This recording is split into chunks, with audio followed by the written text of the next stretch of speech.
Imagine the weather we've had the last week, and imagine that Eastern Front fighting in those kind of conditions. It's just incredible. My name is Don Patton. Thank you for coming this evening. This is the 27th year that we've been running programs, educational programs, and we think very topical and factual. Doug Becky is the curator of the Minnesota Military Museum, a great historian. He's done many of the interviews with the Greatest Generation Project for the Minnesota Historical Society, and someone that I lean on greatly, and I appreciate his involvement this evening. I got an email from a friend of mine in France, and he referred to this location as Stalingrad, Minnesota. And he was here a few years ago and had that experience, and I'm sure he said it's rainy and windy in Normandy, but he's experienced Stalingrad, Minnesota, and so you know, it's quite shocking. So we owe a special favor to our speaker, who came up from a semi-tropical Fort Leavenworth. He's a former armor officer. He wanted to come in a T-34 or a Mark IV tank. His wife wouldn't go along with it through the Iowa steppes. But this is his third presentation at the round table, and the second time he's bailed us out, coming in as a substitute. So we're very appreciative for that. Professor Jonathan House is a professor of military history at the U.S. Army Command and General Staff College at Fort Leavenworth. He's a graduate of Hamilton College. He received both his doctorate in French military history and his commission in the U.S. Army at the University of Michigan in 1975. He's a retired colonel. He served as an intelligence analyst for the Joint Chiefs of Staff and the Pentagon in both the 1991 and 2003 conflicts with Iraq. He's the author of Combined Arms Warfare in the 20th Century and the Military History of the Cold War, 1944 to 62, and co-authored with David Glantz numerous studies on the Soviet-German conflict, of which the most well-known is When Titans Clashed, which Axel mentioned we have for sale here tonight, which is how the Red Army stopped Hitler. His latest book, Controlling Paris, Armed Forces and Counter-Revolution, 1789 to 1848, will be published in February of 2014. So please welcome our substitute speaker, the hero of the round table. So keeps coming through for us. Thank you for coming out on such a cold evening, but all good instructors know that you're supposed to start by getting people in the mood, and I certainly think this weather is appropriate for getting you in the mood. Axel asked me to explain what Combined Arms Warfare is about. Now, 35 years ago, the Army was trying to teach combined arms warfare, that is, how the different arms interact, so that captains would understand the sort of historical evolution. And a number of officers told me it couldn't be done, but of course I got stuck doing it. And that's sort of what I do in history. I am not an expert, with the one exception that Doug just mentioned of my Controlling Paris, which is actually my dissertation. It only took me 39 years to publish it. But with that one exception, I try to do a broad survey and boil things down. I don't claim to be brilliant, just brief. And there's sometimes a certain value in that. Certainly the Army lays great emphasis on, you know, if you can't give it to me in one page, I don't want to hear it, kind of thing. And so that's sort of what we're trying to do. And tonight what I hope I'm doing is not necessarily telling you anything new, but acting as a devil's advocate. Asking you to sort of reconsider some of our generally held beliefs about the Soviet-German conflict, which again I think Axel said really we should not call it the Eastern Front. Usually the winners get to name the wars, don't they? Not the losers. And so we should properly call it the Great Patriotic War, which is what the Soviet Union called it, whether you agree with that or not. But I want to ask you to sort of, you don't have to agree with me. I'm not going to be, I'm serious here, but I'm perfectly willing to back down if somebody wants to argue about a particular point, because this originated as a friend of mine told me to come to a conference and, quote, make trouble, unquote. And so that's what we're trying to do, ask people to sort of rethink what we think happened.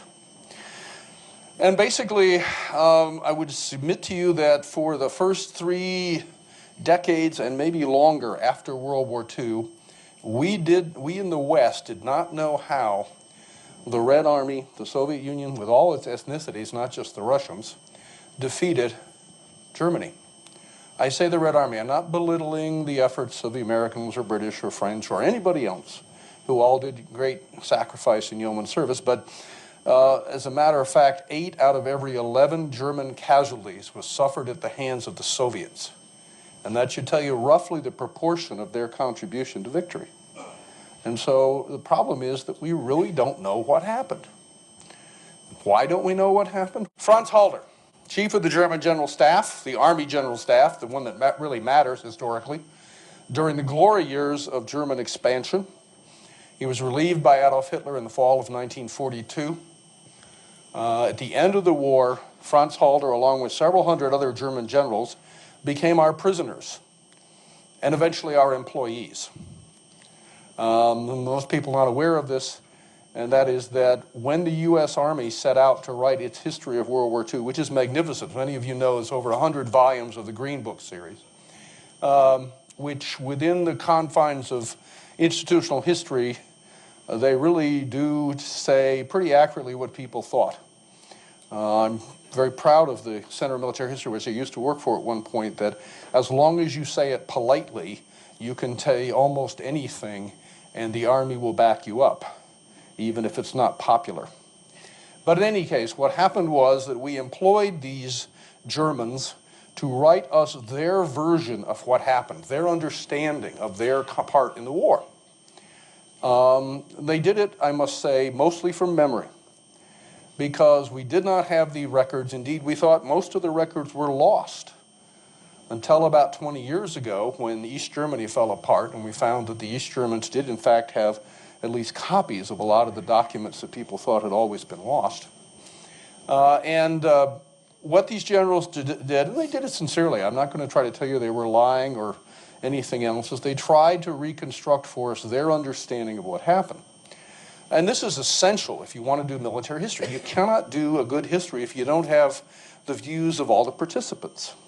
I don't know how we're ever going to get a really clear understanding of the Iraqi or Afghan wars, because we're never really going to understand what our various opponents were thinking, do we?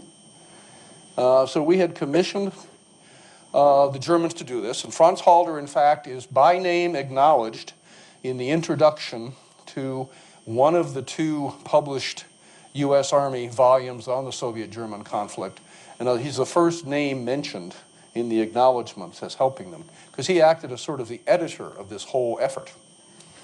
And they told us what they thought happened. As I said, I'm not accusing anybody of lying. I have no doubt that they really believe this. What we tended to forget, however, and I think this is something, one of the few things I've learned in my life, is that over time our mind rearranges our memories. Particularly if you have been in a failure or a mistake or an embarrassing situation, it's human nature that we rearrange our memories to make more sense of that, to make us feel like, well, we really weren't as stupid as maybe we were. And we then, this is just, I've observed this. I've known battalion commanders who lost contact with reality about that, okay? And it's one of the things that's hard to recognize, but all I'm trying to say is that what we believe happened is not necessarily what really happened. I think attorneys will tell you that the worst witness in the world is the eyewitness, because the eyewitness often has preconceived notions and doesn't necessarily tell you what happened. Well, anyhow, the Germans told us what they thought had happened. And their explanation was so sensible, and they were so professional and friendly and helpful. And by contrast, the Soviets were so churlish and suspicious, and then there's the Russian language barrier, that we came to naturally believe that the Germans were right, and we didn't even bother to look at what the Soviets were saying. Because most Soviet accounts that were written, the first paragraph always said how great Comrade Stalin or Comrade Khrushchev was in leading us in the war, and the last paragraph always talked about the value of the Communist Party of the Soviet Union. Well, you read that and you say, this is propaganda, well, I don't care. Where what actually turns out to be is that in between those 2 paragraphs, often what they chose to write about is really very accurately depicted. But for a long, long time, nobody looked at those. And then a very few people, of whom I'm privileged to work with one of them, David Glantz, started to look at that stuff and compare what the Soviets said to what the Germans said, plotted that on a map and see what had happened. David Glantz is a retired field artillery colonel of the United States Army, and yet he is a member of the Russian Academy of Sciences, which should tell you that even they recognize that he knows more about it than they do. Okay? But anyhow, the three explanations that the Germans have given us, if I can sort of simplify here, are as follows. That Hitler was an amateur who kept micromanaging and interfering with the professional soldiers.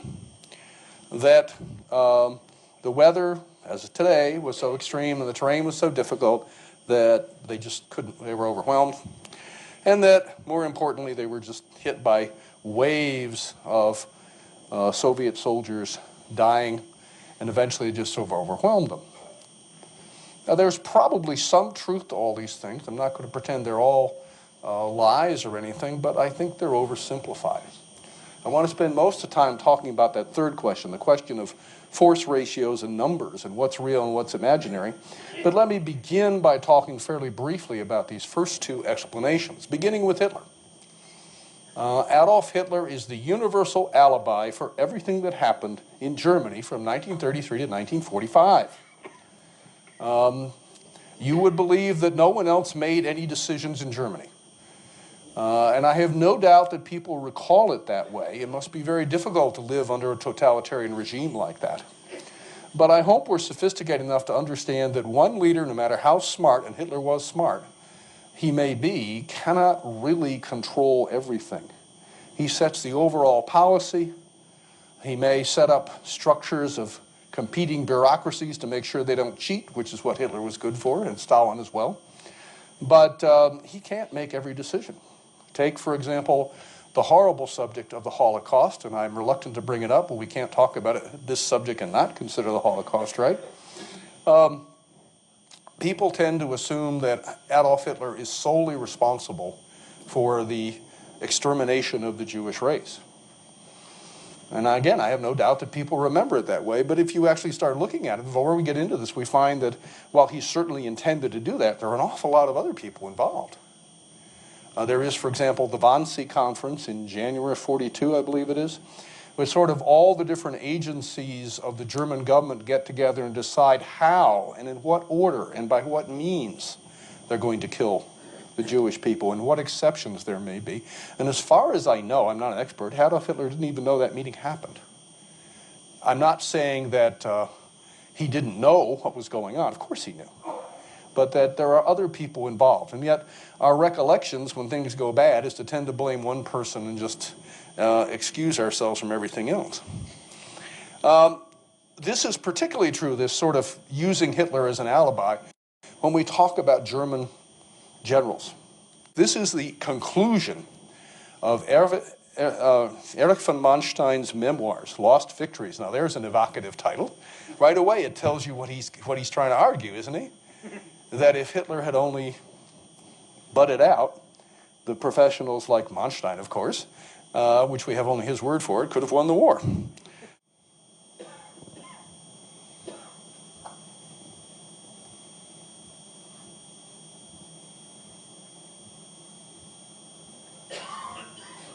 In other words, and this is a frequent allegation, if that amateur Hitler had simply not interfered, if he'd not insisted on holding troops out to defend in the West and things like that, we, the professional soldiers of Germany, could at least have achieved a stalemate and maybe even defeated the Red Army. Well, there's a number of problems with this.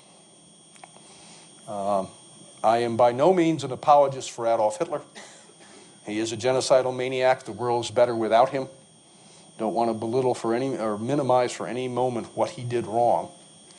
But I think a lot of if you stop and look at it, this argument really doesn't terribly hold water.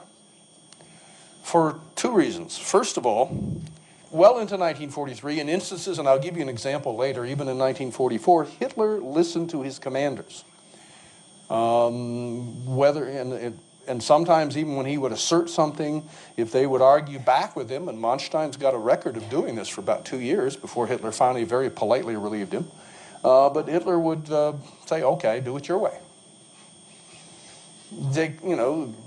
all of his generals agreed with him that they could easily defeat the Soviet Union, that they could knock it out in a matter of literally weeks, and that, in fact, although I have no doubt that Hitler would have invaded the Soviet Union without it, the German generals tend to forget that they were involved in the decision to do so. In fact, I found in the German official history, which is a marvelous study been published over the last decade, that Brauchitsch, who is the commander of the German army in 1940, is the man who actually urges Hitler to start the planning process to invade the Soviet Union even before they fought the Battle of Britain.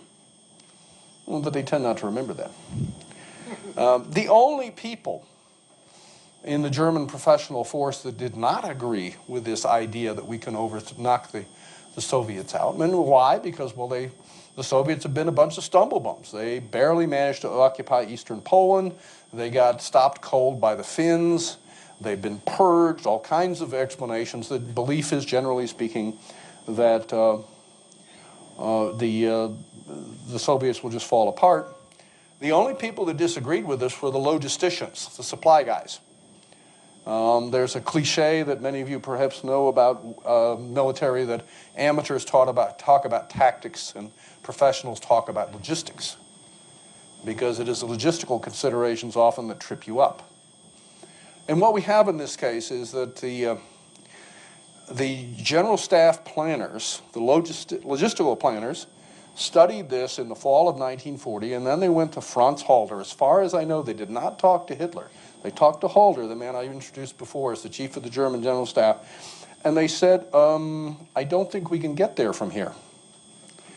And what they predicted, which turned out to be remarkably prescient, is that the German motorized and mechanized forces could get 700 to 800 kilometers, 500 miles roughly, into the Soviet Union, and then they would run out of ammo, fuel, and spare parts. And at that point, they would have to stop and wait for two things. First, for the infantry to catch up, because we tend to forget that 80% of the German army in World War II was foot mobile. Anybody want to walk from war? And until the infantry catches up, it looks beautiful on a map. You have these great arrows, and I'll show you some in a minute, where they've encircled the foes, but have you really encircled them? No, the encirclement's leaking like a sieve. The Soviet troops are escaping by numbers, either fighting their way out, or if they can't do that, they join the local partisan opposition to the occupation. And so they have to wait till the infantry gets there and sort of digests what they've already bypassed before they can move farther. Furthermore, they have to wait to be resupplied, and therein lies the problem. The logisticians predicted 8 months before they invaded, look, the Soviet Union does not have, and today even the Russian Federation, does not have very many railroads or paved highways. And so, and the railroads, as many of you I know, are of a different gauge, a different width between the rails than the German and West European railways are. It's about, 6 foot 5 3/8 inches or something in the West versus almost 8 feet in the East, roughly speaking. 4 foot 8.5. Okay, yeah. So you know that you'd see the distinction, right? That distance means, and again, the logisticians tell Halder this long before they invade the Soviet Union. What we're going to have to do is we're going to have to relay every foot of that track, move the rail over. Now, they didn't, as far as I know, explicitly say, oh, by the way, you have to assume that the Soviets will destroy all the signals, all the water towers, and all these other things. And if you're familiar with steam locomotives, you've got to have a water tower about every 50 miles just to keep it running. But they did say, quite accurately, you have to assume that the Soviets would evacuate their rolling stock, their locomotives and rail cars, and that therefore we're going to have to provide our own. And that's another problem, because even in 1938, when they were still at peace, Germany didn't have enough boxcars and flat cars to support its economy. And now we're going to dilute this stock, this rolling stock, over a much greater space. So basically the logistician said, this is going to be very, very difficult. And it's going to be start, stop, start, stop, start, stop. You're going to lunge forward, pause, wait for the infantry to catch up, wait for the supplies to catch up, lunge forward again, pause, start, stop, start, stop. And that pretty much, if you think about it, describes the first year and a half of the Soviet-German conflict, doesn't it? A lot of lunges forward and a lot of pauses. What we're talking about here is what the U.S. Army has taught me to call ends, ways, and means. The end is the desired end state, which is rather vaguely defined. I mean, let's face it, how could you really think that you can occupy the Soviet Union when it extends through 12 time zones halfway around the world? There's no way that anybody's ever going to be able to completely control that area, are they? So your end state is pretty vague. The Barbarossa order basically said, well, we're going to destroy the Red Army as far to the west as possible. That was their solution to the logistical problem. Just kill, get rid of the active duty Red Army quickly, and then we won't have to send very many people deep. And then push them back up against the Ural so far away they can never make trouble for us again. That's an awfully vague mission statement, isn't it? The means, the way is, of course, blitzkrieg, which they had become sort of enchanted with after 1940, and I can't blame them. It seemed to be magic. It certainly had its advantages. But, I'll sort of, spoiler alert, it only works if the other guy doesn't have time and space to recover. I mean, even after Dunkirk, for example, more than half of the German casualties suffered in 1940 are suffered after Dunkirk. Because the French army, which we like to make jokes about, was actually starting to learn how to deal with the blitzkrieg. If they'd simply had a little bit more distance, they might have actually stopped the Germans. And of course, we all know the Soviets have plenty of distance, don't they? Miles and miles and miles and miles. So the ways are not too good. And the means, the logistical capability, just not there. So they've got a real problem. And this is what we teach our students to think about in terms of any time you look at a potential operation, ends, ways, and means, and are they compatible with each other? Are they lined up? But it's not just the Barbarossa invasion in which the German generals are involved in making mistakes. Oh, by the way, I forgot to tell you the bottom line. Halder, after he heard this briefing, did what every operations officer I have ever known did. And when I was an operations officer, I did too. The nature of operations officers is you just sort of disregard what the intelligence and logistic people tell you and say, oh, well, we'll fake it. Don't worry about it. Right? Those of you who have been in the military know exactly what I'm talking about, I think. Halder said, well, we'll just make it up with trucks, even though he didn't have enough trucks to begin with. He had to bum various thousands of captured French trucks and Czech trucks and Polish trucks, and, well, that's great, but if you don't have the spare parts and the tools and the manuals, how do you maintain those things? All this captured stuff that you're using. So he just basically hand-waved it, and as far as I know, Hitler was never even told it was a problem. But the story is always told that Hitler rode roughshod over his generals, and he was the one who wanted to do this. But as I said, if you fast forward 2 years to the last great German offensive in 1943, which I spoke about, when was it, 5 years ago? I can't remember, 6 years, somewhere in there. The Battle of Kursk in the summer of 1943. You see an even clearer story where there are some generals, Guderian, Walter Model, who say, this is not a good idea. Adolf Hitler himself repeatedly expressed doubts. He wanted to attack somewhere. Politically, he had to attack. But why Kursk? I could give you the explanation, but it's not really relevant.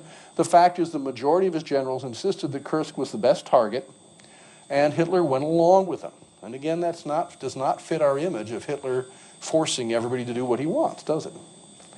Even in more minor matters or lower level things, everybody makes honest mistakes sometime. One of the classic examples of this is Stalingrad. I think almost everybody here is at least generally aware that in November of 1942, the Red Army finally got their act together and surrounded Paulus's Sixth Army at Stalingrad.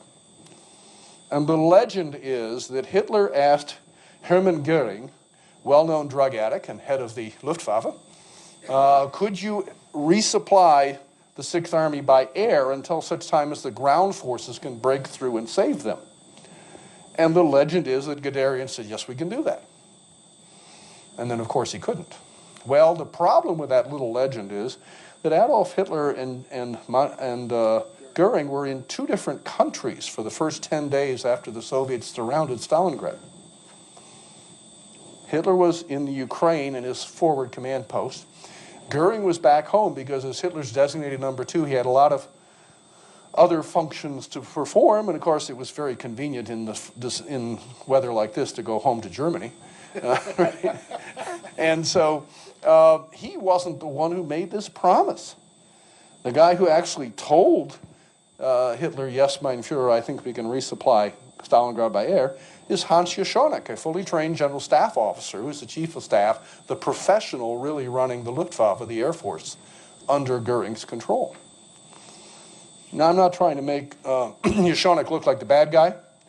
To his credit, after he talked to Hitler and made that promise, he went and talked to the local air commanders, realized they could not do it, and very bravely went back and told Hitler, I don't think we can do it, but it was too late by then. And about 8-9 months later, Jeschonek committed suicide because he's had a sense of failure about a lot of things the Luftwaffe had done. So I'm certainly not trying to make him like as the bad guy. My point here is simply is that our recollection that it's Hitler and the Nazi maniacs who are making the decisions, when in fact sometimes it's just honest mistakes made by the experts. But that is not the story that we're always told, is it? The other part of this problem, besides the fact that Hitler usually listened to his commanders, is even when he disagreed with them, he wasn't always wrong and they weren't always right. Hitler seemed to realize almost instinctively, very early in this war, that this was not going to be a quick and dirty war, which is what Germany was geared up for. That it was turning into an attritional war, a long, drawn-out sort of war of annihilation. And in those circumstances, it becomes very important that you get control of resources. He goes after the grain in the Ukraine. He goes after the oil in the Caucasus. And things like this. By the way, I hope you realize that the Stalingrad campaign originally barely mentioned Stalingrad in the operations order. They were headed for Grozny and Baku and places like that, and Stalingrad is just mentioned as an aside. It sort of got off track and everybody got mesmerized by the name Stalin. But anyhow, Hitler, as I said, really sort of recognized that he needed economic resources for a prolonged war, while his generals are still sort of hung up on the political thing. And his generals, a lot of them are still saying, well, if we only capture Leningrad, if we only capture Volgograd, right? This week, since they just blow up the place again. If we only capture Moscow, the Soviets will surrender. Well, come on, back up. In 1812, when Napoleon defeated the Russians and occupied Moscow, did they give up? No. So what are the odds? Figure the odds. As I was saying, I think Hitler has a better grasp of sort of the overall objectives, nor is it possible, by the way, to come back to Manstein's point, the nature of this war has quickly become so bitter that there's no way you can have a negotiated peace. It's war to the knife because neither side is going to tolerate the other side surviving. And of course, the most famous example of Hitler being right, maybe for the wrong reasons, is in front of Moscow in December of 1941, when the Soviet, the Red Army, conducts a very weak counteroffensive when the Germans are overextended, and a lot of German commanders wanted to retreat. Hitler would not allow them to retreat, in fact, relieved a number of guys for retreating, and I would submit to you that he was right not to. He probably did it just because I don't want to back down, just sort of instinctive reaction, I never give up kind of thing, but had he retreated, they would have lost whatever shelter they had, and in weather like this, how long would they have survived out there in the winter, in the countryside around Moscow? So you see, my argument here is that I just ask you to think about, is it really Hitler that's making all these mistakes? Now, since we're talking about weather and terrain, we need to move very briefly and talk about sort of the second factor. Obviously, weather and terrain are a genuine problem. But the Germans must have known what they were getting into. They should have known. And as it says up there, doesn't that mean that both sides are affected equally? The difference, of course, is that the Soviets have equipment and even animals that are adapted to that environment. The Germans have to learn it the hard way. Another one of the myths that you often hear is that the Germans had no winter equipment in 1941. Well, they actually probably had enough equipment for several 100,000 troops. Maybe not everybody, but for the combat troops that they needed that were out there in the front. The problem wasn't they didn't have the troops. The problem was, again, remember I talked to you about the logisticians and the problems with the railroads? At the beginning of November 1941, 3 trained German general staff officers, the chiefs of staff of the 3 army groups, North, Center, and South, got together, I think it's in Orsha, can't remember, and they decided, well, look, we have a problem here. We have limited transportation, just as the logisticians had predicted. And so we can either send ammunition and fuel to the troops at the front, or we can send them winter clothing, but we can't do both. Well, and then if you express it in those terms, the obvious choice is, what are you going to send? Right? You're going to have to wait on the winter equipment. And that's probably more important what happened rather than... but what that tells you is that it's all, not that they're totally ignorant, but that they're still, the fact that they disregarded from the very beginning the sort of time-distance factors, the tyranny of logistics. Real briefly, just so you get a sense of what we're talking about here, this is what the beginning of the campaign looks like, just to give you an idea. The blue arrows represent the 4 German panzer groups going forward, creating a number of encirclements. They got to Smolensk, which is 702 kilometers from the jump-off point. What did I tell you the logisticians had estimated? 700. Yeah, 702 kilometers. In the east of Smolensk, they ran out of fuel, they ran out of ammo, the Soviets counterattacked them, and they couldn't advance for 2 months. By that time, they realized, let's see if I can point it out here, that you see this big bulge down here. The Soviets were actually doing a much better job of defending down south. And a lot of people have said, well, why were they so stupid? Why did the Germans turn south and encircle this? Why didn't they just keep headed for Moscow? Well, come on, you don't need to be a tactical genius to figure out that if you got a bunch of Soviets down here and I just keep moving towards Moscow, what does that leave open for them to do? Counterattack into my flank, right? It's not going to work. So they really had to stop and clean them out. If you can criticize the Germans for 1941, it was their attempt to do everything at once. The idea that they were so strong that it really didn't matter. They could do everything all at once. They could grab Leningrad, they could grab the grain down in the Ukraine, they could head for Moscow all at the same time. That's pretty unrealistic if you think about it. But that goes back again to ends, ways, and means kind of stuff.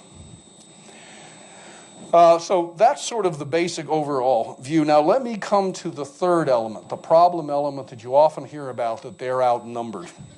Okay?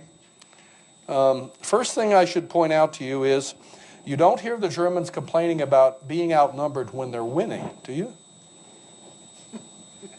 I mean, think about that. Even in 1941, at the beginning of the war, the Germans are outnumbered about 4-3 in manpower, 3-1 in tanks, more than 3-1 in aircraft. And the Germans get a very bad impression of the Soviets. They conclude that the Soviets are just a bunch of ignorant peasants. It reinforces all of their stereotypes about stupid Slavs and things like this. And no, I don't believe that. I'm just telling you what they thought, right? And so they thought, well, we're just so good, it doesn't matter how many of them there are. We can win before they even figure it out. You know, it doesn't matter how strong the enemy is, we're just so good, and our tactics and equipment are so superior, we can do whatever we want to. I seem to remember hearing something like that in 2003 in Iraq. But anyhow, the truth of the matter is that what mattered was not, and by the way, in the first 6 months of the war, in 1941 alone, we were talking about this before the session started here, the Germans and their Axis buddies invaded with slightly over 3 million troops, and they inflicted in the first 6 months 4.5 million Soviet killed, wounded, or captured. In other words, 150% of what the Germans came in. So don't tell me it's, oh, I'm always outnumbered. Obviously, numbers by themselves don't matter. What matters is, and many of you have heard this argument before, I think, that the Red Army in 1941 was simply unprepared. It was transitioning in everything. If you had to invade the Soviet Union, big if, this was the time to do it. Because we're all familiar with the purges. We'll never know for sure how many Soviet officers were killed or imprisoned in the Gulag from 1938 to 41. The Soviets are changing their doctrine, their organization, their equipment. They're getting a completely new generation of aircraft and tanks.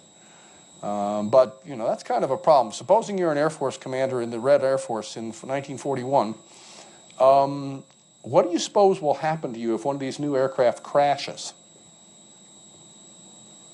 You'll be lucky just to go to the Gulag, right? So how long is it going to take you to make sure that all your pilots are qualified in these new aircraft? You're only going to let your very best pilots fly on perfectly clear days with no wind, right? And because you're genuinely afraid of the consequences. And a lot of the commanders, we might point out, are very junior in terms of their experience because of the purge.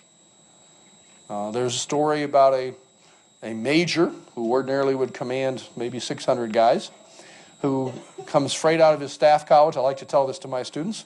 In 1938, at the height of the purges, reports into a division. He looks to somebody to report to. Where's the general? Where's the chief of staff?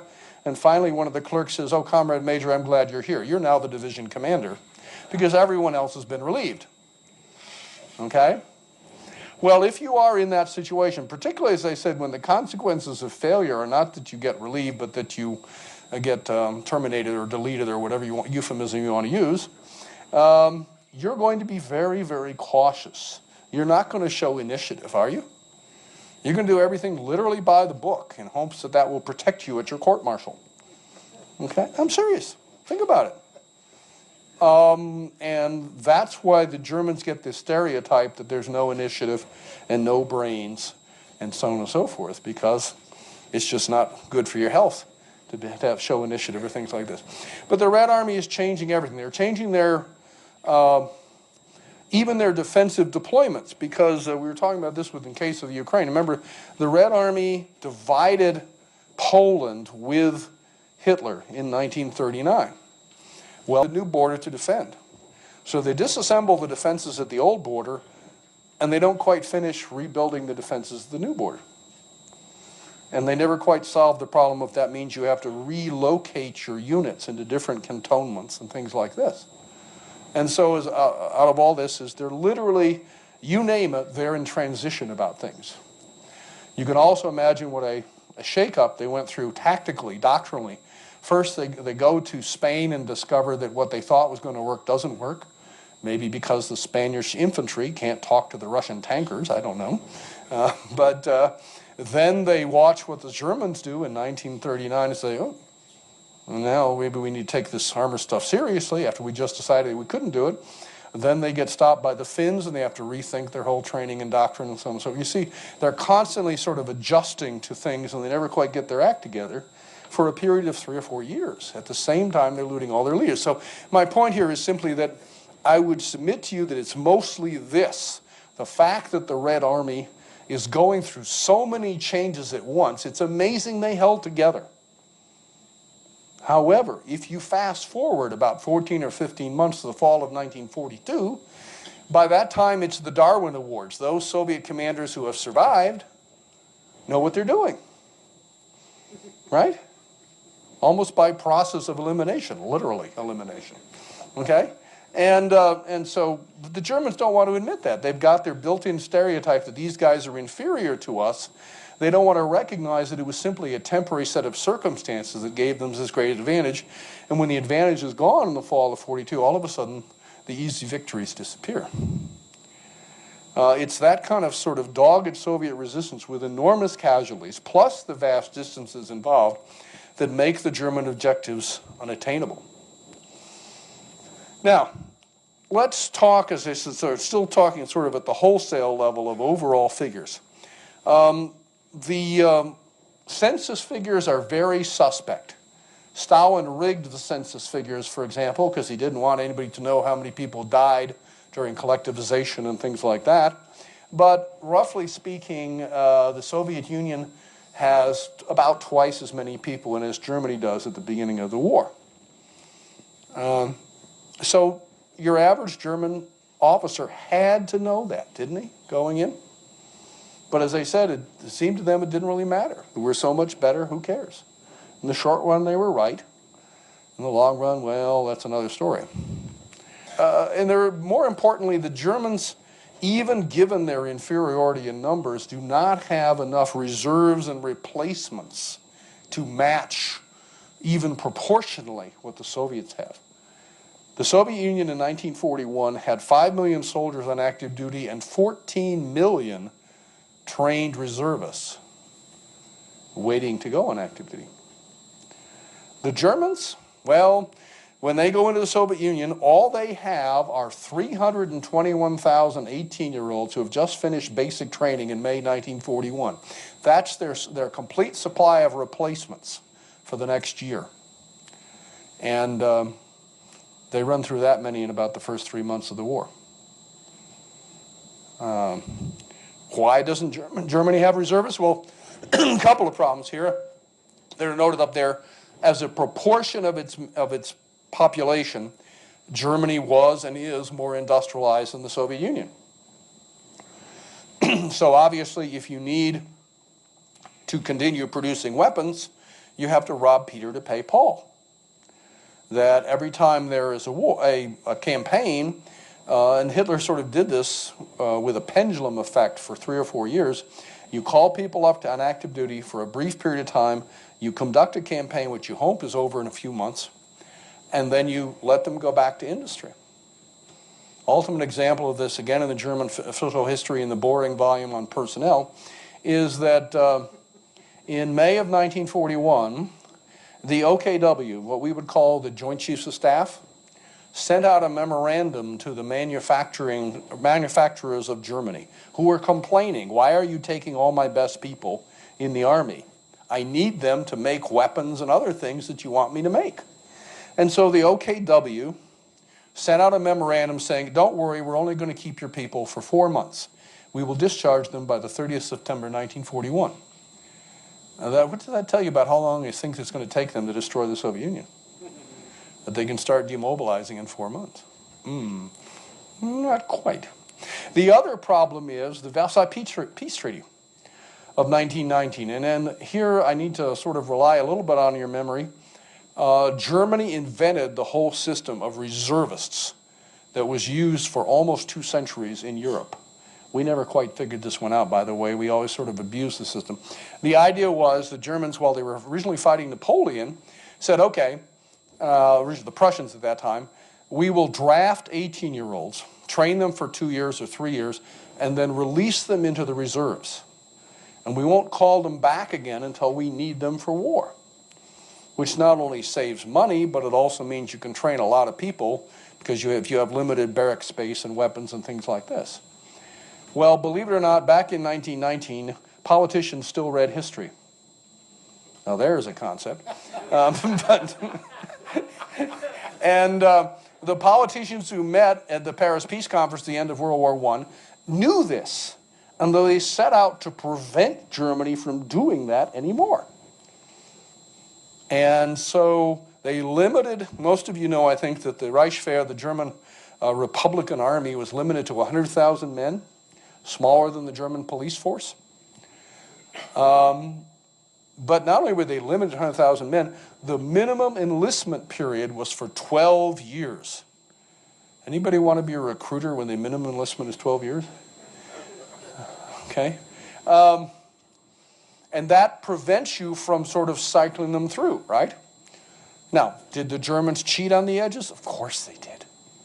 Let's not kid each other, right? Anybody would.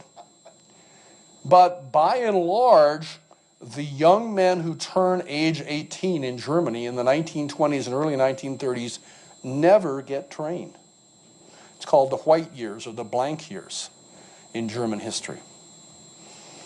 And sort of break the pattern. As soon as Hitler comes to power in 1933, he tells the army to start secretly sort of cheating a little bit more creatively on the edges. But he doesn't dare actually openly draft people and build up an army again until 1935. And even when he does, a number of problems set in. First of all, Germany does not have, even in peacetime, enough iron and copper and things like that to make weapons. They don't have enough barracks because all the barracks have fallen apart after being neglected, sort of like Fort Snelling for all those years, right? And so they find that they have a real problem training the people they do draft. And it's like, very much like some of you have seen the pictures, know about the U.S. Army in 1940 to 42, where you see people drilling with broomsticks and trucks where somebody's painted tank on the side because we simply don't have the weapons or the ammunition to practice with. That's the German Army in the 1930s. Not only that, but the people they did draft were sort of, they're not very big classes. Now think about it. In 1935, if I draft 18-year-olds in 1935, what year were they born in? 1917, right? So what's going on in Germany in 1916-17? They're blockaded. They're starved to death by the British, right? Not only that, but most of the German soldiers are at the front. So if Fritz doesn't see Gertrude very much for 4 years, they're going to have a relatively small number of young men who come of age in the 1930s. The French had it even worse, but that's a whole other story. Birth control is the #1 French national security problem in the 20th century, but that's a whole other lecture, and I'm not going to do that tonight. But and so they have a relatively under-strength group of people to train to begin with. And they draft them in 35, they release them in 37, and within 6 months they're calling them back to active duty to occupy Austria. And as I said, then you get this pendulum effect, back and forth, back and forth. And so they never really caught up with the backlog of people that they had not trained. At most, if you were a really gung-ho person or you had a technical specialty, maybe you're an electronics guy that they really needed, almost as a favor, the German Army would send you to 2 months of basic training in the 1930s or early 1940s. They simply never had a chance to build up the reservists that the Soviets did. Now, the automatic reaction is, if you believe the legend that every German is a great tactician, you say, well, it doesn't matter because the Soviets they're all over age and they're all sort of trained in obsolete tactics, and how good can they be anyhow? That, again, I would submit to you as listening to the German alibis. Because as a matter of fact, I mean, think about it. Where was Germany going to get the junior and middle grade leaders for this army? Everybody talks about how well-trained that 100,000-man Reichswehr is. Okay, got it. Every one of them is a future field marshal. But how far does 100,000, actually only 92,000, because they had to give 8,000 for cadre for the Luftwaffe when they created it in 1935, how far did 92,000 guys go as a leadership cadre for an army of 4 or 5 million? Where are you going to get the other guys? You hear people saying Hitler Youth. Well, come on. Hitler Youth's only been in the works for 5 or 6 years. They were only producing not very many people at this time. You get a few when you annex Austria, if you can trust them. You can put lawyers in a uniform to be your JAGs and so on. Doesn't really matter if you don't pay attention to international law, so what do you need lawyers for, right? But by and large, those only provide you with the key staff officers. Where do you get the junior and middle grade leaders? There's only one source. You go back to the veterans of World War I. Somebody who was drafted in 1917 or 18, and he's heard the bullets fly, and that's good. And he's a mature, middle-aged person. He's got some judgment and calm about him, and that's good too. But physically, as many of you know, when you get into your 40s, I can say from personal experience, you slow down. You're simply not up to doing the stuff that you could do when you're young and stupid. Okay? You cannot be a great power if you run out of a supply of 19-year-olds who think they're bulletproof, let's face it. Okay? So the first sergeants, the company commanders, the battalion commanders in the German army are mostly World War I veterans in their 40s and 50s. Even invading the Soviet Union in spring of 1941, that personnel volume of the official history says there are 500,000 veterans of World War I, which means they're all in their mid-40s, in the German field forces, the actual tactical units. Back in the training base, they've got 70-year-olds acting as staff officers to run things. And that's in 1941. Now fast forward that for a minute, right? What does that tell you about the leadership of the German army in 44, 45? A recent study by a couple of Swedes, I had not done the math, but once I did, I said, yeah, you're right, pointed out that the average age of a German army or army group commander, that is the senior generals, in 1941 is 58. The average age of a Soviet army or front commander, because that's what the Soviets call an army group, was 44. Both because of the purge and because the Red Army as a new revolutionary organization didn't exist before 1918. So that should tell you that, yes, of course, in 1941 the German commanders have more experience than their counterparts, but by 1944 they're my age. They're not up to it anymore. Okay? And the Soviets are just hitting their prime. So you got to sort of think about your groups and where are you going to get the leaders here. That's so much then for sort of the overall numbers. Now I want to do a couple of more things where I would submit to you that the Germans are exaggerating the problem they're facing. Not that they are not outnumbered. Of course they're outnumbered, but they're exaggerating just how bad the problem is. First point.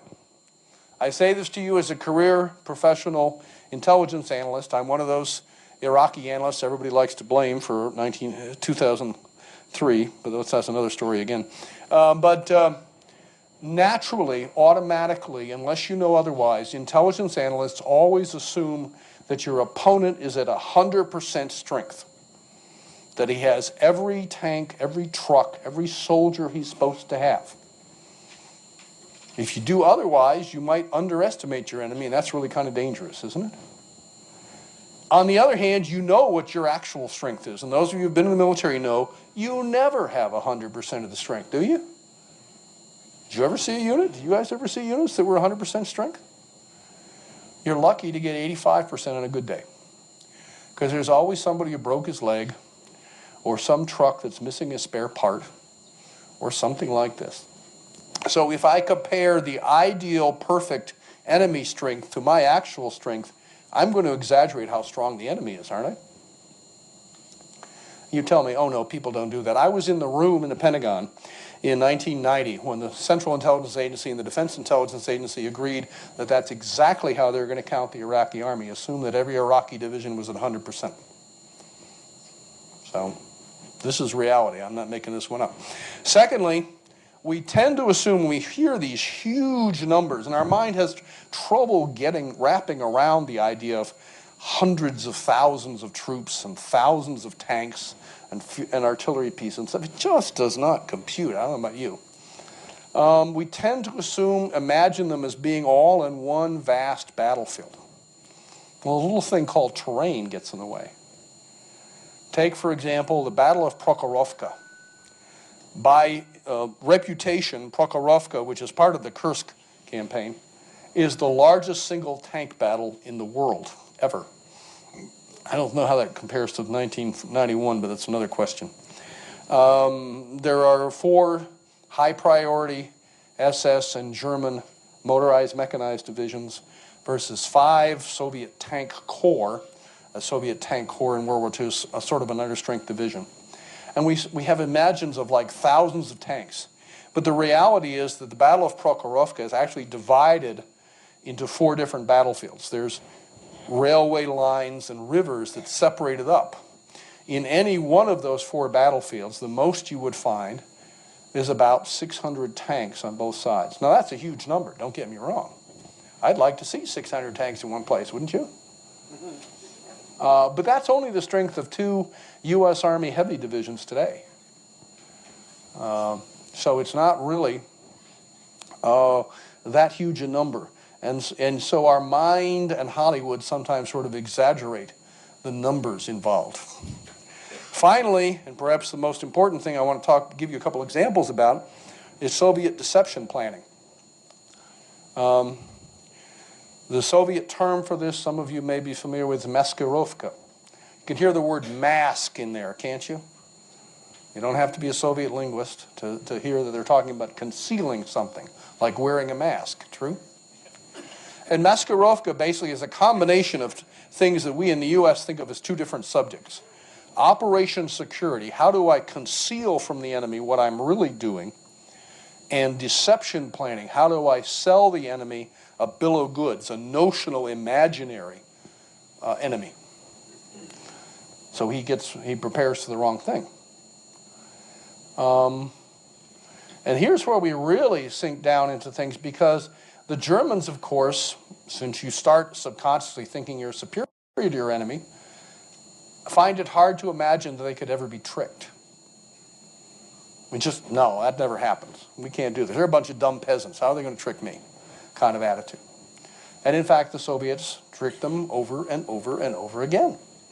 Not perfectly. The Germans usually eventually realize that they've been deceived, but it might be too late. I'm going to give you just two examples in the interest of time of deception. One sort of the tactical operational level and one at the higher level. First is a place called Korsun-Shevchenkovsky. It's a good thing I didn't have anything to drink this evening to say that one. Very simply, Korsun-Shevchenkovsky, we're talking about early 1944. And it is a case of, well, let me move forward to the map. This is the Soviet map of the whole thing. And basically, this black line represents a boundary between the 1st Ukrainian and the 2nd Ukrainian fronts. A front, remember, is an army group, 300,000 or 400,000 men of the Red Army. And near that boundaries, up in here, there are two German corps that looks, because of that bend in the front, like very likely subjects to be encircled. And the Germans are aware of this possibility, and they're looking for it. But the Soviets figure out a way to trick them. And basically what it is that Ivan Konev, the commander of 1st Ukrainian Front, takes one of his main attack forces, 5th Guards Tank Army, which is like 400 tanks, something like that, and he makes it appear to be in two places at once. First he has them attack down here in the south, make a minor attack, make a lot of noise, use all the deceptions you may have heard about in relationship to, say, Normandy, like dummy tanks, fake radio broadcasts, noisemakers, fires in the woods, things like this. Make a lot of appearance that the 5th Guards Tank Army is still there. And meanwhile, 5th Guards Tank Army shifts up north about as quietly as you can move 400 tanks, which is not very quietly, of course, but you can hide them behind other noises. And so the German 8th Army, which is on the defensive here, realizes after about 48 hours they've been tricked. And the Germans then redeploy their forces. I think this is 4th Panzer Division shifting there. But that 48 hours is decisive. The Germans don't have time to get set in the right place before the 5th Guards Tank Army and, where is it, up here, the 6th Tank Army start their encirclement. And the result at Korsun-Shevchenkovsky is one of the most painful German encirclements other than Stalingrad. That's sort of a tactical level thing. Now, as I said, however, need to talk about an even bigger one. Some of you may be familiar with this, Operation Bagration, otherwise known as the defeat of Army Group Center. It goes something like this. I'll show you the simplified map here. This solid red line represents the front in the beginning of June 1944. See how it bulges eastward around towards Smolensk and around Minsk down here? This is Army Group Center. This is what the Soviets want to attack. But the Soviet calculations, remember I told you we all tend to sort of exaggerate how strong the enemy is. The Soviet calculations say that they're only about 1 million men here versus 850,000 Germans there. Well, if your enemy is defending and he's 85% of what you have, there's no way you can defeat him, right? So you have to do something. So first they move in, just your minor little tactical movement, 3,000 tanks, 12,000 artillery pieces, 400,000 men, 4,000 men, 40,000 men, 400,000 tons of supplies, quietly concealing it. Meanwhile, the Soviets depict as a notional, an imaginary attack that they're going to attack down here into Army Group North Ukraine. Walter Model, one of Hitler's favorite generals, commander of Army Group Center. And this is very tempting. A good deception plan is to sell somebody something he wants to believe, right? Madison Avenue does it all the time. But, you know, if you use the right deodorant, you'll be attractive to the opposite sex and things like that. So Walter Model wants to believe this is true, because you don't have to be a tactical genius to recognize that if the Soviets attack down here, then all I have to do is tack like this into their flank, into their side, and I'm going to chop them off, right? So Walter Model goes to Adolf Hitler. Notice this is not Hitler's idea. Remember I told you he listened to the generals. And he convinces them that the main counterattack force of Army Group Center, 56 Panzer Corps, should get shifted from up here down to here to help defeat this imaginary shadow, never happened Soviet attack. And the Soviet deception plan holds, at least at the higher level, right up till the day of the attack, which is the 3rd anniversary of the war, June 22nd. Why do all the great disasters of history happen on June 22nd? You know, that's my birthday. What can I say? But anyhow, and then because they have tricked the Soviets, tricked the Germans rather, the Soviets are able to destroy almost 25 German divisions in about 2 weeks. They just tear a hole in the middle of it. Now, even then we have to be careful, because it depends on who's counting, what the force ratios are. According to the U.S. official historian of that campaign, Earl Zimke, a great man, but he's listening to the Germans, he thinks the Germans thought that the Soviets outnumbered them 3.5 to 1. The Soviets calculated that they only outnumbered them 2 to 1. You know what I mean? Because of all those factors I mentioned about misunderestimating, to use a good Bushian term, what the enemy's strength is. The truth is probably somewhere in between. Now, while we're on the subject of this sort of numbers game, and the Germans feel they're outnumbered, got to sort of talk a little bit more about this, because on the Soviet side, the Soviet idea of military science is all about numbers and ratios. If you ever had the misfortune to try to study Karl Marx, you know he believes that history is a science, and he has 3 volumes of tables and charts and graphs to prove that inevitably capitalism will come to an end. Well, okay, the Soviet military approached warfare the same way. It's all about force ratios. How many gun tubes did I have per kilometer front? How many rounds do I have to fire? There's a formula to destroy an enemy company or something like this. And they call this correlation of forces, is the Soviet term. And they actually used this for planning when they did it. And then afterwards, when they wrote the historical accounts, their historical accounts are full of these diagrams and charts and things.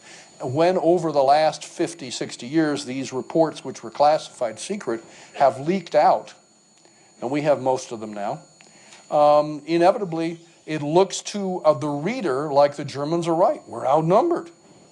You know? But I'd like to submit to you there's some other factors involved. Let's go back to the same Operation Bagration, if we can here. See this white line here? This is the Moscow-Minsk highway, one of the very few paved roads, so obviously both sides want to control it, right? The Germans put, I think it's 78th Infantry Division, a reinforced infantry division right there at the front, just to protect that. They're determined to take the road. So opposite this one German division is 11th Guards Army. 5 Soviet divisions, each of them probably a little bit weaker than a German division, and a tank brigade. And what we're talking about here is, imagine a division attacking on a 1-mile wide front. You have 5 divisions attacking on 8 kilometers. That works out to about 1 division per mile. At that particular point, are the Germans outnumbered? Of course they are. They're hopelessly outnumbered, which is what they tell you. But what they don't recognize is that often they are outnumbered because along the rest of this front through here, they're using what's called economy of force. That is, they're stretching their troops out. And instead of one division attacking on 1 mile, one division may be covering 18 miles of front. So that they only actually get that enormous concentration, that breakthrough frontage, on 5 different narrow frontages. But again, that's not what the Germans see or think they see. So really, by let's say, by the late mid-1940, 344, the Soviets have revived their pre-war doctrine. It's similar to, but not quite the same as Blitzkrieg. I've summarized it for you up there. Basically, you're trying to attack the enemy and disrupt him simultaneously at every distance using all the different tools you have. Once you create the breach, then you pass through a large mechanized combined arms force led by junior guys, majors in their 20s, who have the authority to make decisions, which again is contrary to our stereotype of the Soviets, and their basic order is keep going. Pedal to the metal, bypass, and haul, well, you know what rhymes with that. Anyhow, and they're supposed to keep going. Some of them would go as far as 400 kilometers, and they ran out of fuel and ammo. They were supposed to grab a bridge road over the next river they could find and stop, so they'd be in a good position to launch the next offensive. Now, how were they able to go 400 kilometers deep? Well, it helps to have 410,000 American and British Lend-Lease trucks, which the Germans would have loved to have. Without those trucks, the Soviets probably would have still won the war, but they wouldn't have been able to penetrate as much in any one operation, which means they would have to stop, build up, and break through, just like the Germans did a lot more often.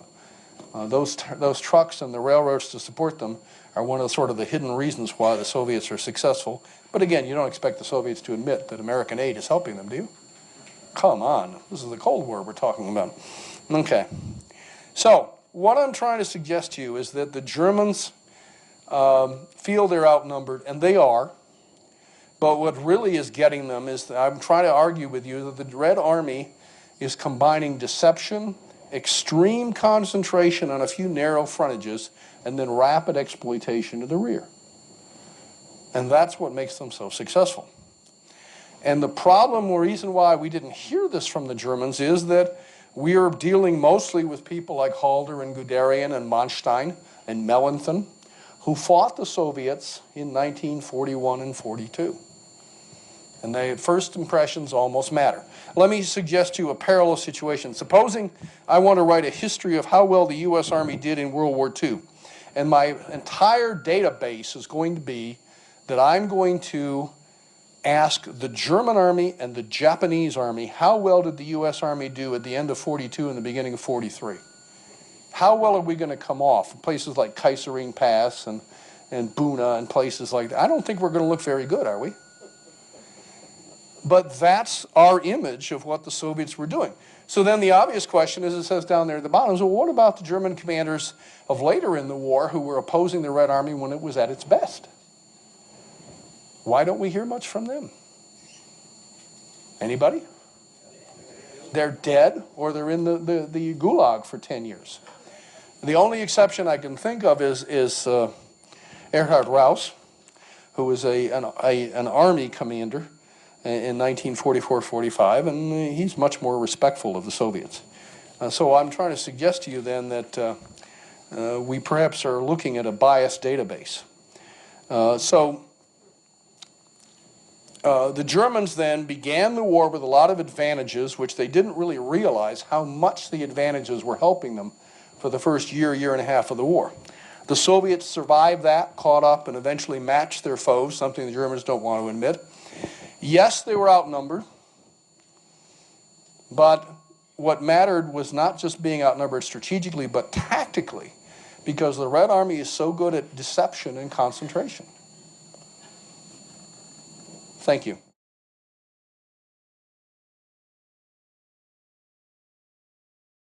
When did the Soviets begin to receive American arms and aid, and how did they adapt to it? A very good question. The question, if you didn't hear, was when did the Soviets start to get American aid? The American and British began to push aid through even in the first 3 or 4 months of the war. However, it's a problem getting it there. It has to go through either Murmansk in the north, Iran in the south. We occupied Iran during World War II, by the way, to push supplies through, or Vladivostok in the east. And that causes a delay.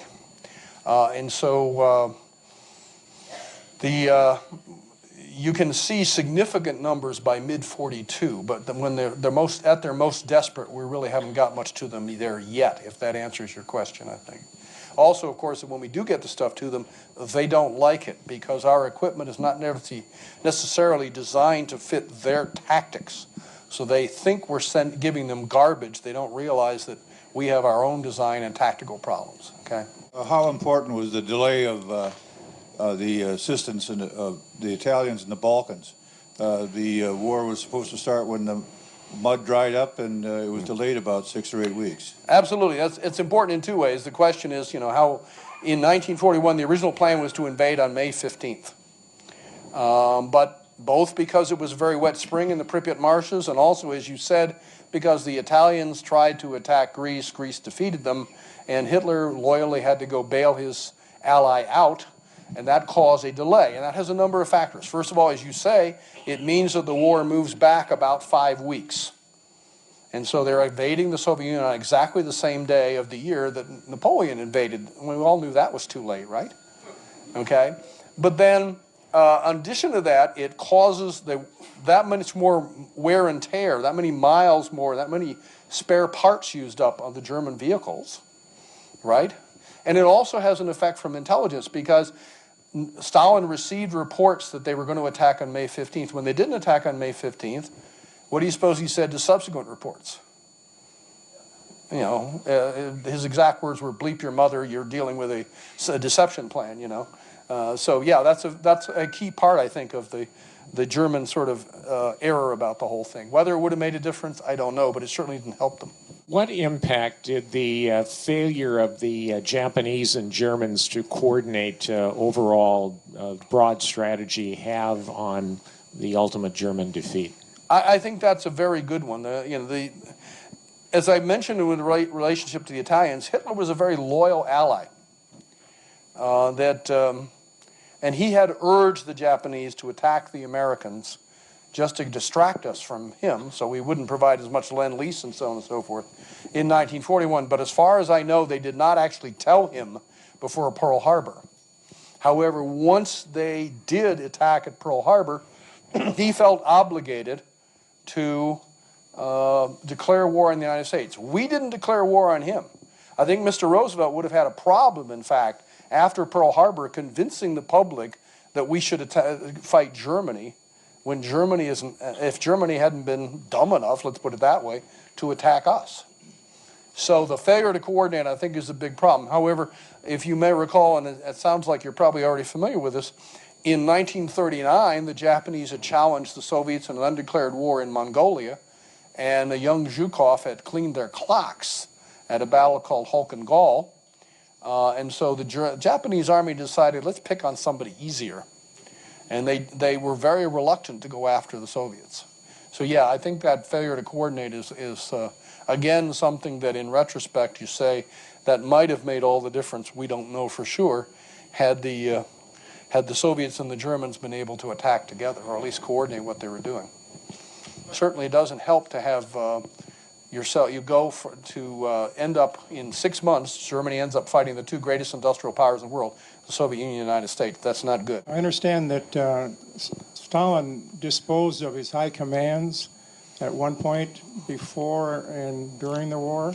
Yeah, well, there's sort of two stages of that. There's the purge, which Stalin was so paranoid, we'll never know why, whether he really believed they were a threat or whether he just plain wanted to make sure no one could be a threat. But there's estimated anywhere up to 60,000 officers who were either shot or sent to the Gulag between 1938 and 41. Now, some of them in 1941, when they could see the Germans getting ready, were released out of the Gulag and sent to the front. Konstantin Rokossovsky was taken out of prison camp, stopped off in Moscow to give him a complete set of steel teeth, like jaws, because he'd lost all his teeth in the Gulag, and then sent off to command a division. But so that's the one thing I think you're talking about. The immediate reaction after the Germans' attack is to think that when they didn't understand why they were losing, was to think that they're dealing with traitors. And so there were more than a few generals who were shot or at least relieved and imprisoned in 41. But very quickly, Stalin gets over that. I mean, we all talk about Hitler micromanaging and relieving people. when you're under pressure. Stalin had to deal with the same pressure of being about to lose in 41, and yet by the end of the year, he's starting to trust at least some of his generals. By a year later, he's trusting most of them. And so, yeah, Stalin does a better job, if you can handle this, of trusting his generals than Hitler did. Do I understand correctly that the Soviet theory of deep battle was actually developed by the officers that were purged during the 30s? Yeah, that's part of the problem. You're quite right. The Soviets, based on their own Civil War experience, the Russian Civil War of 1919 to 21, the Soviet officers had developed their own concept, which I tried to explain to you there briefly, had developed their own, it's sort of a variation, but not the same as Blitzkrieg. But when those people were purged, then that doctrine falls into disrepute. And you sort of don't want to, it's guilt by association. One of the things that's impressive about Zhukov is he keeps trying to follow that doctrine even when it's unpopular with Stalin. So yeah, you're right, that's part of the problem they have. They keep changing back and forth on it. To give a little sneak preview on our March 27th program, we're going to talk about Wiedemeyer's attending the German War College. Did you comment on that, how he alerted the Americans to that new Blitzkrieg combined arms? Yeah. Well, this is a common factor. We do this today. Right now there's about 70 or 80 foreign students going to staff college where I teach. And inevitably, as you said, they come back to the U.S. And we were talking about this, I believe, last night.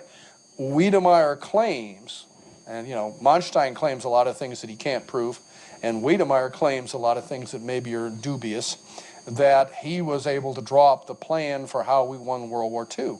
And I think I said to you last night, in terms of absolute numbers, that is how many troops we were going to produce, he was right on the money. In terms of how we organized those troops or how we deployed them, not so much.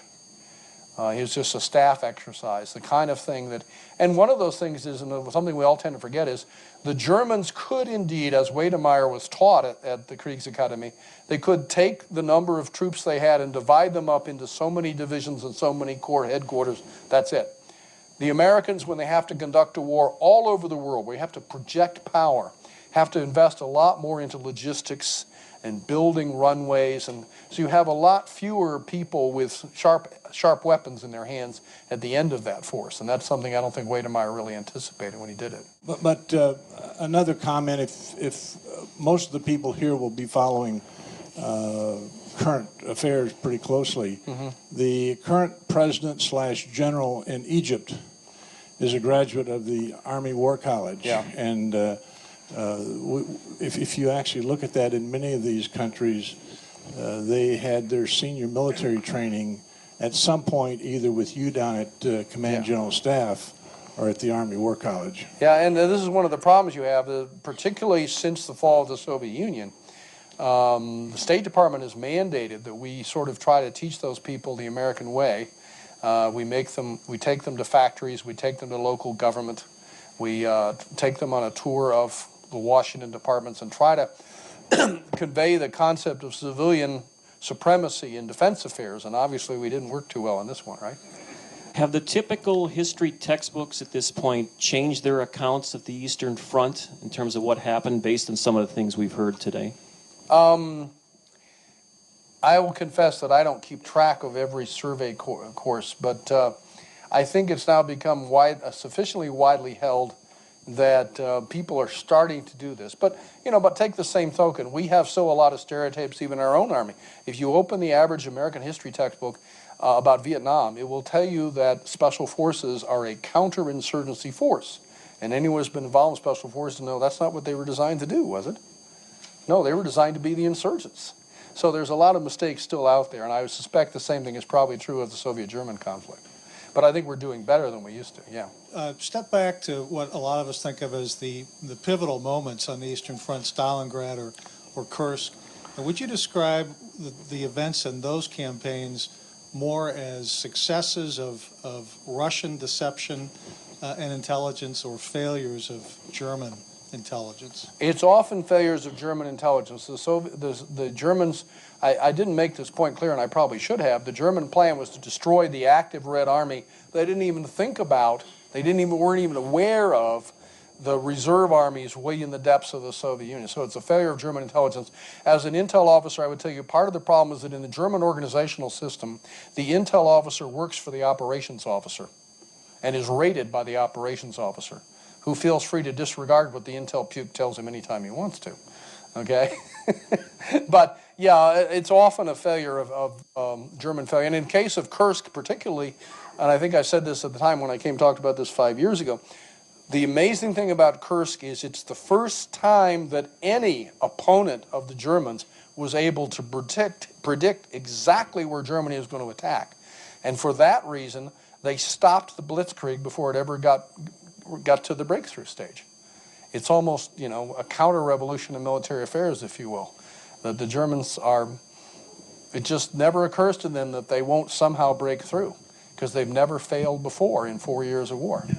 I have a personal recollection as a 6-year-old boy that the Germans, first of all, they stole a pig that my grandpa slaughtered, took the last meal, and also during that time, winter was approaching, and they were stealing overcoats from civilians. And shelter and my so on. grandparents lost a bunch of overcoats, and I don't know if I agree with you, but of the 3 million Russians who surrendered initially, they were anti-Stalin. Yeah, you had suggested to me that some of them had felt that they were anti-Stalin, and that's what the Germans were counting on.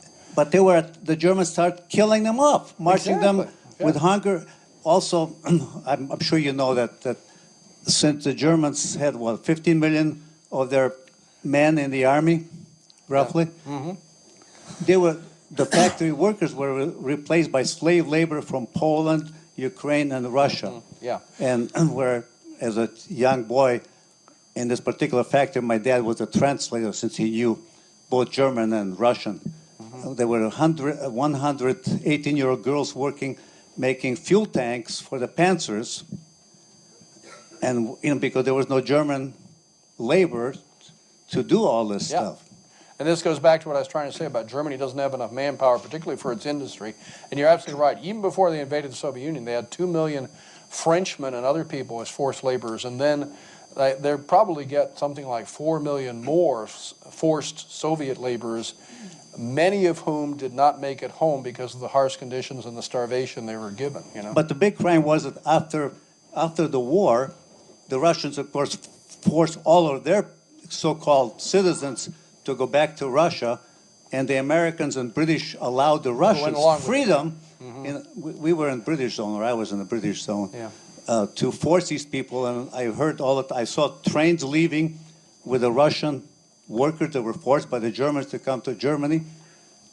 They were forced by the British, or allowed by the British, for the Russians to take them back to Russia, and a lot of them got shot. Oh, absolutely. And the Russians were just totally intolerant. They assumed that anyone who had helped the Germans had done so willingly.